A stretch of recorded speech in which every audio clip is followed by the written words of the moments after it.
હમણાં જ એબીપી અસ્મિતાએ અહેવાલ ચલાવ્યો કે કોંગ્રેસમાંથી હજુ પણ એમએલએ ધારાસભ્ય પદેથી રાજીનામું આપે તેવી શક્યતા છે। પીઆઈ પટેલ રાજીનામું આપવા માટે વિધાનસભા પહોંચ્યા છે। કોંગ્રેસને બીજો એક મોટો ઝટકો આજના દિવસમાં વિજાપુર કોંગ્રેસના ધારાસભ્ય રાજીનામું આપવા માટે પહોંચ્યા છે।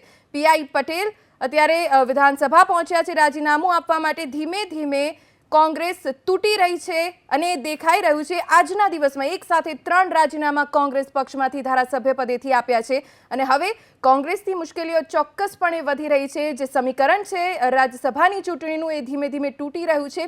શંકરસિંહ વાઘેલાએ રાજીનામું આપ્યું ત્યારબાદ તો કોંગ્રેસના ત્રીજા ધારાસભ્ય વિજાપુરથી ધારાસભ્ય છે પીઆઈ પટેલ, તેમણે રાજીનામું આપી દીધું છે અને કોંગ્રેસ માટે હવે અહેમદ પટેલને રાજ્યસભાની ચૂંટણી જીતાડવી ધીમે ધીમે કપરું બનતું જઈ રહ્યું છે। હજી શક્યતા તો ઘણી છે કે કોંગ્રેસના અન્ય ધારાસભ્યો પણ રાજીનામું આપી શકે છે। આવી સ્થિતિમાં કોંગ્રેસ માટે રાજ્યસભાની બેઠક બચાવવી એ ખૂબ મુશ્કેલ ભર્યું બની ગયું છે।